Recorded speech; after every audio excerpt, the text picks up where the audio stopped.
বিসমিল্লাহির রহমানির রহিম। প্রিয় বন্ধুরা, আজকের আলোচনার বিষয় সিলভার ডায়াজিন ক্রিম ওষুধ সম্পর্কে। ওষুধটি পুরা ঘায়ের জন্য কার্যকর। এই ওষুধের জেনেটিক নাম সিলভার সালফার ডায়াজিন 1%।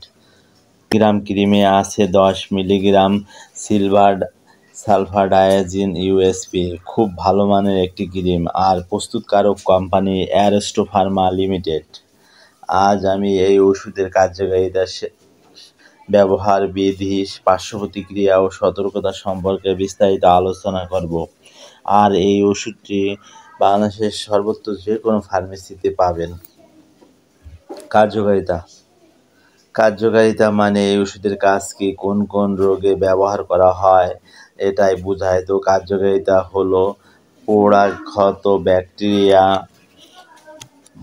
উপনিবেশন ও সংক্রমণের প্রতিরোধক হিসাবে দেহের বহিরংশে ব্যবহার হয়।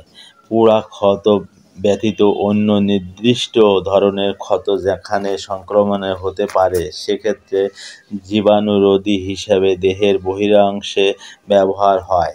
এক কথায় যদি বলি তাহলে পোড়া ঘা ও ক্ষত স্থানে ব্যাকটেরিয়া সংক্রমণের সমস্যায় কার্যকর ওষুধ।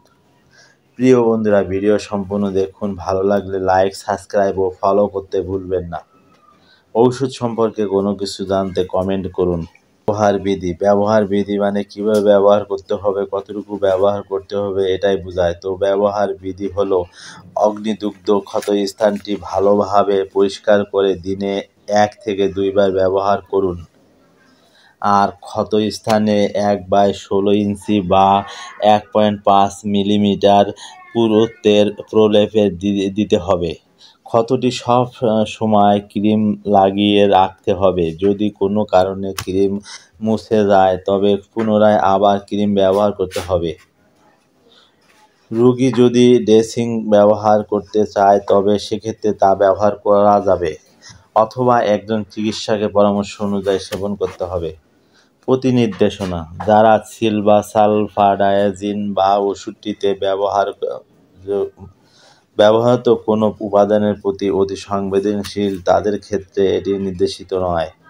গর্ভবতী মা, যারা বিশেষ করে সন্তান প্রসবের সময় পৌঁছাইছে, অকালিক ভূমিষ্ঠ শিশু, সদ্য ভূমিষ্ঠ শিশু, যাদের বয়স 2 মাসের নিচে, তাদের ক্ষেত্রে এটি নির্দেশিত নয়। পার্শ্ব প্রতিক্রিয়া মানে এই ওষুধ ব্যবহার করলে কী কী সমস্যা দেখা দিতে পারে। তবে দেখা দিবে এমন কোনো কথা নাই, তবে কিছু কিছু লোকের ক্ষেত্রে দেখা দিতে পারে। তো পার্শ্ব প্রতিক্রিয়া হলো ত্বকের নেক্রোসিস, ইরাইথিমাইটিস ফ্রম, ত্বকের অবনীয়তা, জ্বালা অনুভূতি, র্যাশ এবং অন্তঃকোষীয় নেফ্রাইটিস দেখা দিতে পারে। সতর্কতা মানে কারা কারা এই ওষুধ ব্যবহার করতে পারবে না, ব্যবহার করতে চাইলে সতর্কতা অবলম্বন করতে হবে। তো সতর্কতা হলো, যকৃত ও বৃক্কের সমস্যা আছে এই রোগীদের সতর্কতা অবলম্বন করতে হবে। গর্ভাবস্থা ও স্তন্যদানকালে একজন চিকিৎসকের পরামর্শ অনুযায়ী ব্যবহার করতে হবে। ওষুধটি ক্রয় করার আগে অবশ্যই ওষুধের গায়ে ডেট দেখে ক্রয় করবেন। শিশুদের নাগালের বাইরে রাখুন। সুস্থ থাকুন আর সুস্থতা কামনা করি।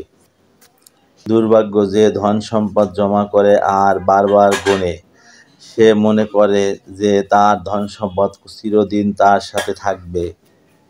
সূরা আল-হুমাযাহ আয়াত 2-3।